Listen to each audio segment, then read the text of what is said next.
A conservative writer is blasting Fox News for its annual war on Christmas, which means it's time for a segment about the war on Christmas.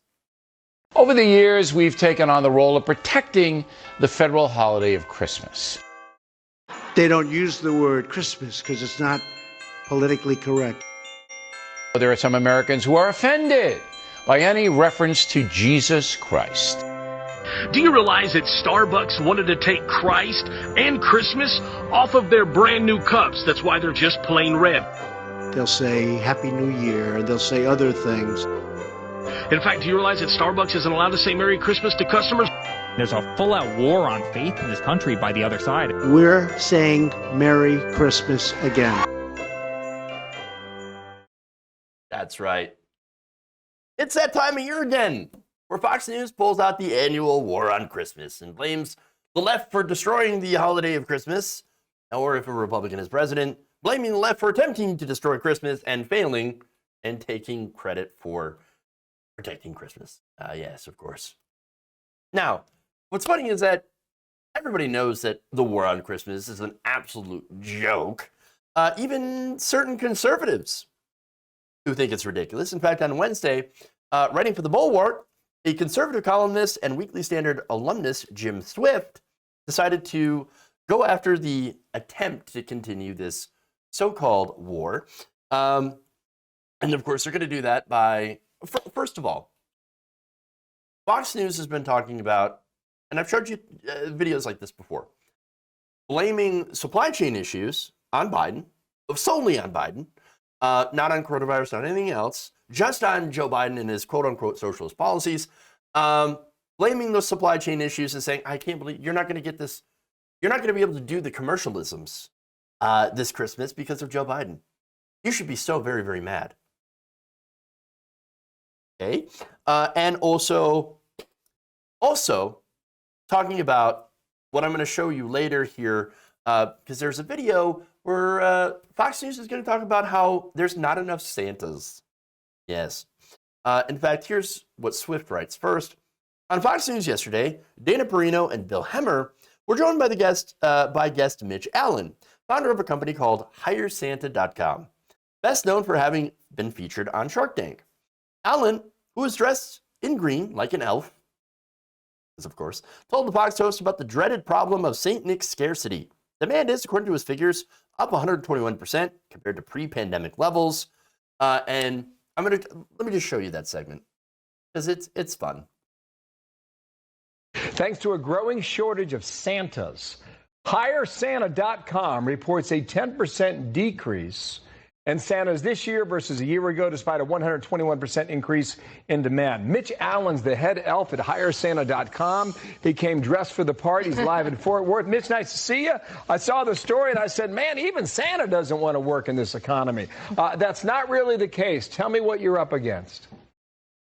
Well, the demand this year, as everyone is seeing this reopening trade, everyone wants to get back to normal. They weren't able to see their family or friends last year. Well, they're wanting to this year, and they're wanting to have Santa be part of it. Here at Hire Santa, we help brands associate themselves with Christmas, and we're seeing demand through the roof, over 120% over pre-pandemic levels, and yet we've lost a number of Santas over the last year and a half as well.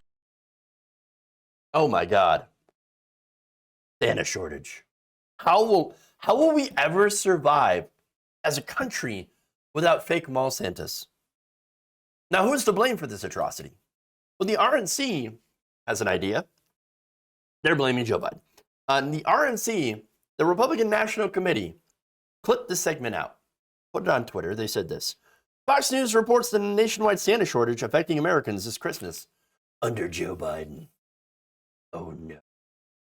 It happened under Joe Biden. It must be like the supply chain issues, just like all of that. Or, it could be the result of being in a pandemic for nearly 2 years. In fact, that's what Swift noted. He said, why the Santa shortage? Two options seem relatively likely. One, statistically speaking, COVID has almost certainly reduced the pool of available seasonal Santas. I mean, we're talking about older men with comorbidities.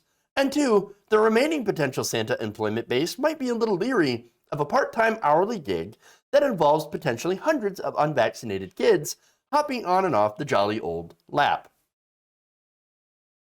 I mean, yeah, nailed it.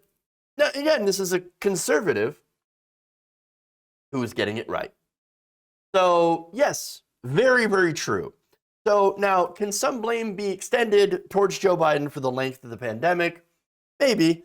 And you could argue that from the left, saying, look, Joe Biden, he knew how serious COVID was, he was elected to fight COVID, and he decided to not go with locking down schools or closing schools or doing more lockdowns or even doing more stimulus.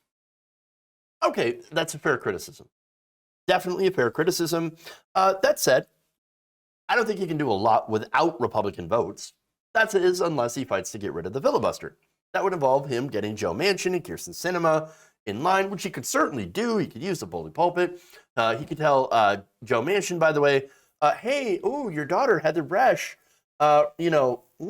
we got some information on her, gouging people, the EpiPen, and all that stuff, and, doing some things. Maybe you might want to reconsider your stance in the filibuster, big guy, or we might have some charges for you.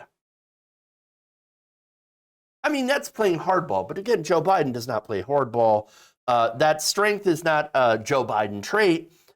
He doesn't fight Republicans, doesn't fight his own party, unless, of course, they're progressive. Then he fights. But after all, look, weakness and bipartisanship and singing kumbaya around the dumpster fires that is now our political system, it's kind of Biden's brand. It's always been his brand. But Donald Trump and Republicans definitely deserve a lot of blame. And that's just a matter of fact. Republicans are the main holdouts against getting vaccinated. They really are. The majority of anti-vaxxers and anti-vax rhetoric is on the right wing. It just is. Now, that's not the same as being vaccine hesitant. And I want to make sure to distinguish this, because there are anti-vaxxers, and then there are people that are like, oh, I don't know. I keep hearing things about it, and I'm kind of worried, and I don't know. I keep hearing things about efficacy going down, and I just don't know. I just don't know. Well, again, there are groups that have this hesitancy. You've got those in the Black community, for example, and I think in those cases, yes, people deserve empathy, understanding, and I would urge family members who know them and medical professionals to reach out to those groups and say, look, here are the facts. Go do that. Look at the facts. Here they are. This counters a lot of the disinformation or misinformation you might have heard. And just, look at this and make that decision. You know what I'm saying? And do some encouragement. But that's different from anti-vax grifters. Those people deserve absolutely no empathy because they're exploiting people for cash and are likely mostly vaccinated anyway. Now, again, Swift is correct in making fun of Fox News because what they're doing is absolute nonsense. They're just using this to say, Democrats bad, they're ruining Christmas. Without actually giving, the facts on what's going on. And the fact is that COVID has had a gigantic impact on our economic reality in this country. There are things that we cannot get in stores. We've got inflation that is up. That is hurting families. Those are facts. And I'm sorry.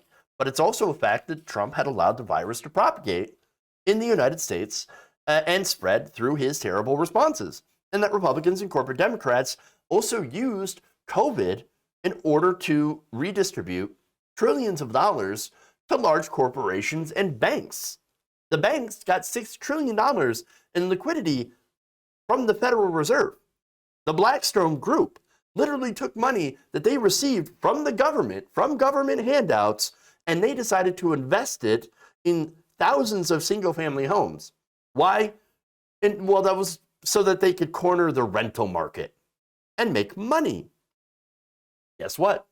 The Carlyle Group is doing the same thing. Biden literally spent Thanksgiving at the home of the co-founder of the Carlyle Group. And so, yes, if you want to know why it's difficult to find a home, or at least a well-priced home, and why inflation is so high, well, you can look into those groups. You can look into the corporate welfare. You can look into monetary policy by Jerome Powell at the Federal Reserve. Okay. Now, as for the Santas, let me just add one more point. I was actually surprised to learn that being a mall Santa, you can actually make some decent money. I know, I was very, very surprised. I thought it would be a lot lower. Turns out the median hourly rate for a mall Santa, and again, it depends on your location. It could be as low as $12 an hour or as high as $65 an hour, but the medium is actually about $30 an hour. You can make, as a mall Santa, in about 5 to 6 weeks, anywhere from $5,000 to $20,000. Wow, that's not bad.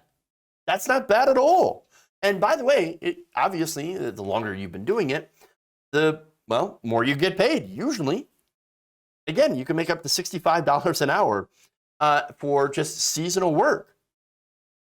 But the reason that these Santas don't want to do it is because COVID. Not Joe Biden, but COVID. Which, by the way, yes, it's still going on. In fact, now we have the Omicron that has landed in California.